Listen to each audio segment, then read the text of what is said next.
Hallo meine Freunde, hola Madridistas, Real Madrid gewinnt im Spitzenspiel des Mittwochabends mit 1:0 gegen Juventus Turin. Das Ganze dank einem typischen Jude Bellingham-Tor. Der steht genau da, wo er stehen muss, nach einer überragenden Einzelleistung von Vini Junior. Ja, in einem wie erwartet schweren Spiel hält Juventus Turin lange dagegen und Real Madrid muss sich auch bei Thibaut Courtois bedanken. Dank seiner Paraden hat Real Madrid diesen Sieg festgehalten. Was es über dieses Spiel zu sagen gibt, wer mir gefallen hat, wer mir nicht gefallen hat, welche Fehler sich am Sonntag im Classico nicht wiederholen dürfen und vieles, vieles mehr jetzt im Video. Viel Spaß dabei.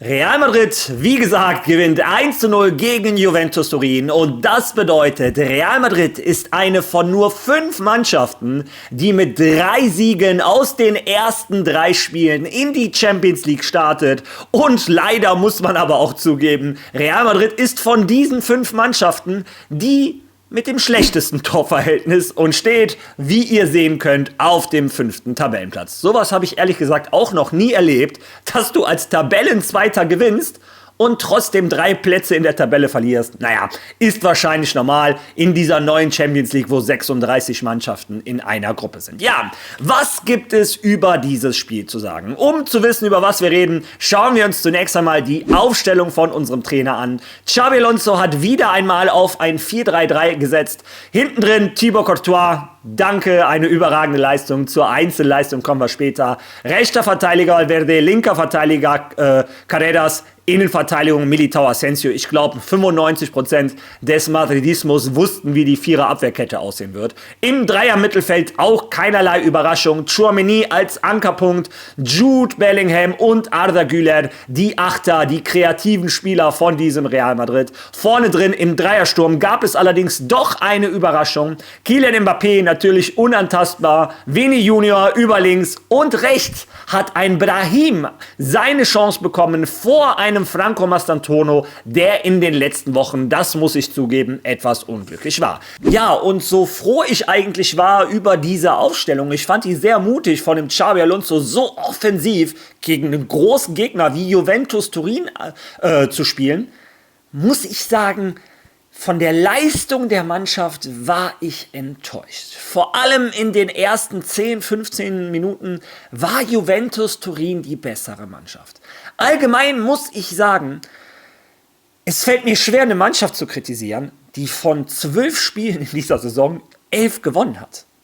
Vor allem auch gestern, wenn man das Spiel sieht. Real Madrid hatte fast 70% Ballbesitz. Real Madrid hatte, glaube ich, 26 oder 28 Torabschlüsse, 2,8 Expected Goals, Juventus Turin 0,5 oder 0,6. Also Real Madrid hat das Spiel absolut verdient gewonnen. Aber der Fußball, den Real Madrid spielt, der überzeugt mich noch nicht. Ich bin ehrlich, wir haben bald November. Und ich hätte mir persönlich gewünscht, dass man viel mehr schon von der Handschrift von einem Xabi Alonso sieht. Versteht mich nicht falsch. Ich bin ein absoluter Xabi Alonso-Fan. Ich bin immer noch natürlich im Boot von Xabi Alonso. Er ist der richtige Trainer für Real Madrid. Aber ich glaube, wir müssen uns alle darüber bewusst werden, es ist nicht einfach, die Gewohnheiten, die die Mannschaft in den letzten Jahren bei Carlo Ancelotti angenommen hat, die haben sehr lange unter dem gleichen Trainer gearbeitet, immer die gleichen Konzepte, die gleichen Gewohnheiten etc. Es wird sehr schwer für einen Xabi Alonso, diese Gewohnheiten aus dieser Mannschaft rauszubekommen.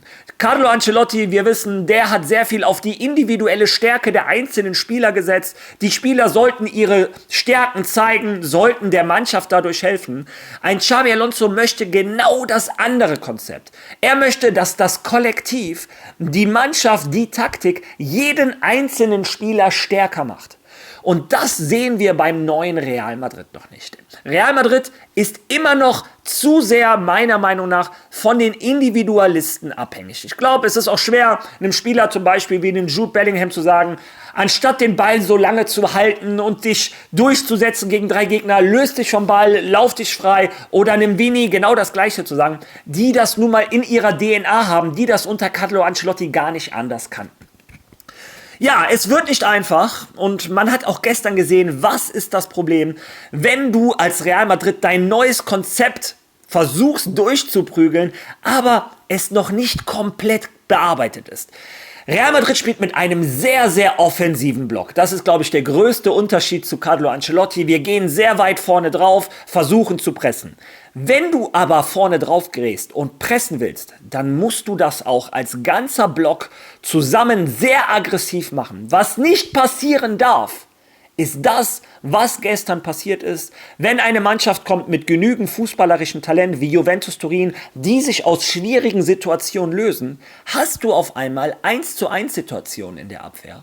Und du musst dich darauf verlassen, dass ein Thibaut Courtois unglaubliche Paraden macht.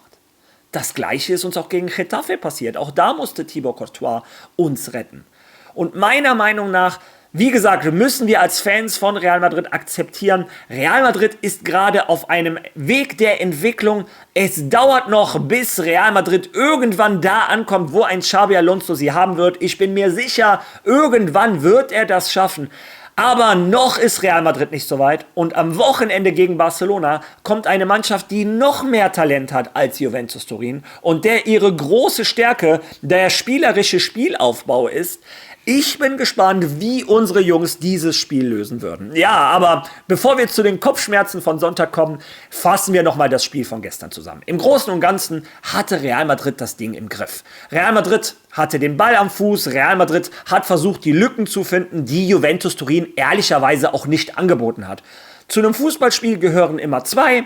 Real Madrid hat in dieser Saison sehr häufig das Pech, dass die Gegner oftmals nicht mitspielen wollen, sondern in einem sehr tiefen Block stehen. Und auch dafür muss Real Madrid Lösungen finden und tut es nicht, außer individuelle Sonderleistungen, wie es gestern mal wieder ein Vini Junior gemacht hat. Aber ich möchte nicht nur schimpfen. Juventus Turin hat ein tolles Champions League Spiel gezeigt, hat gezeigt, warum es so schwer ist, in der Champions League Siege zu holen. Die haben sehr stabil hinten gestanden und waren saugefährlich bei ihren Konterangriffen. Wie gesagt, danke Thibaut Courtois. Trotz alledem, wenn man die nackten Zahlen sieht, Real Madrid deutlich mehr Abschlüsse, deutlich mehr Torchancen, Expected Goals. Im Endeffekt hat Real Madrid das Spiel gewonnen. Es war spielerisch bestimmt nicht das Gelbe vom Ei. Es ist noch lange nicht das, wo wir hinkommen wollen. Aber Real Madrid holt sich den Sieg und darauf kommt es am Ende ja an. Im Großen und Ganzen kann man das Spiel zusammenfassen, dass Real Madrid sich lange gegen ein starkes Juventus Turin schwer getan hat, aber im Laufe der Minuten, wo Juventus Turin nicht mehr alle Lücken schließen konnte, hat Real Madrid dank eines individuellen Geniestreiches von Vini Junior das 1:0 gemacht. Danach hat Juventus Turin aufgemacht und Real Madrid hatte dann mehr Räume. Da muss Real Madrid eigentlich das 2:0 machen. Ja, und wie es so oft im Fußball ist, wenn du die Dinger dann vorne nicht machst, musst du hinten zittern. Xabi Alonso hat dann auch sehr defensiv gewechselt. Das hat ein bisschen den Rhythmus rausgenommen. Anstatt, dass wir kurz davor waren, das 2:0 machen, hatte man dann auch das Gefühl, das 1:1 kann doch fallen. Aber im Endeffekt hatte Juventus Turin auch in den letzten Minuten keine klare Torchance mehr. Noch ein Schuss von Kostic, den Thibaut Courtois gut gehalten hat. Ja, im Endeffekt ein Kompliment an die Abwehr von Real Madrid. Ein Eder Militao und ein Asensio haben ein tolles Spiel gemacht. Auch ein Tchouaméni hat mir gefallen. Und vor allem ein Arda Güler, der junge Türke, ist nicht umsonst der MVP des Spiels geworden. Ja, wenn wir uns schon über die einzelnen Spieler unterhalten, gehen wir auf die Spielerbewertung.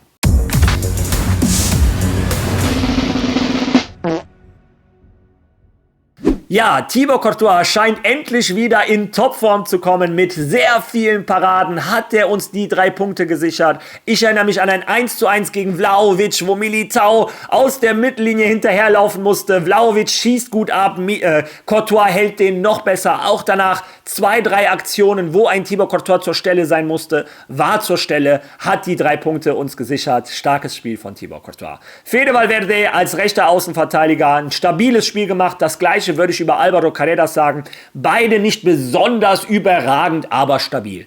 In der Innenverteidigung komme ich dann doch schon zum Wort überragend. Ich weiß nicht, was Eder Militão gemacht hat. Ich weiß nicht, ob der irgendwo einen Zauberbrunnen gefunden hat. Wie kann man nach 2 Kreuzbandrissen so zurückkommen? Der Leader der Abwehr, der hat den Vlahovic irgendwann das Leben unmöglich gemacht. Ständig vor ihm am Ball gewesen. Bissig, aggressiv. Überragendes Spiel, auch in der Luft von Eder Militão. Raúl Asensio, auch ein starkes Spiel gemacht, hat uns mit einer Grätsche kurz vor Schluss vor dem Unentschieden bewahrt. Ansonsten auch aggressiv, auch bissig, auch kopfballstark. Ein gutes Spiel von Raúl Asensio. Kommen wir zum Mittelfeld. Tchouaméni, ein sehr stabiles Spiel, seine unauffällige Arbeit gemacht, aber ohne ihn kann ein Real Madrid auch nicht zu 0 spielen. Er räumt schon sehr viel da weg. Ja, und dann kommen wir zum MVP.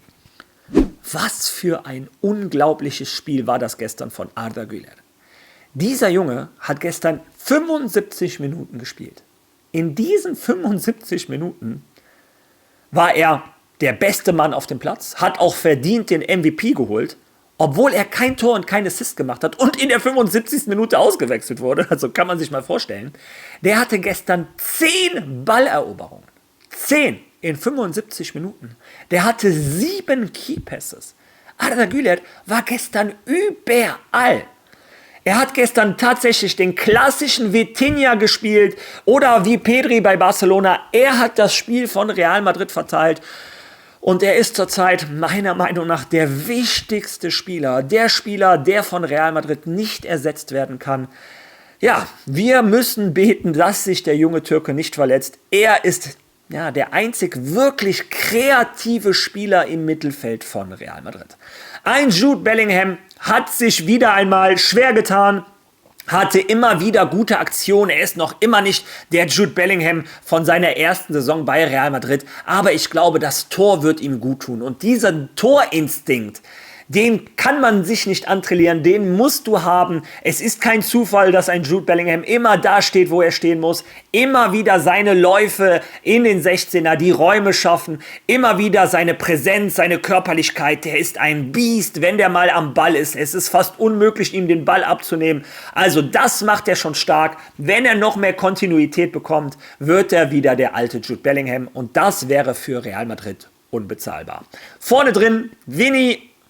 Schwach, aber auch ein schwacher Vini kann dir in der Champions League ein Spiel entscheiden. In der ersten Halbzeit hat er mir nicht gefallen, vielen von euch auch nicht. Danke nochmal an die ganzen, die gestern beim Watch-Along dabei waren. Wir waren durchschnittlich über 500 Leute an dem Mittwochabend. Ihr seid absolut verrückt. Geile Stimmung, danke dafür. Ja, viele im Watch-Along haben aber gesagt, Vini muss raus, Rodrigo muss rein. Und ich habe gesagt, einem Vini Junior muss man vertrauen. Er hat uns gezeigt, warum dieses Dribbling, was der macht, absolute Weltklasse. Ohne Vini Junior hätten wir die 3 Punkte gestern nicht geholt.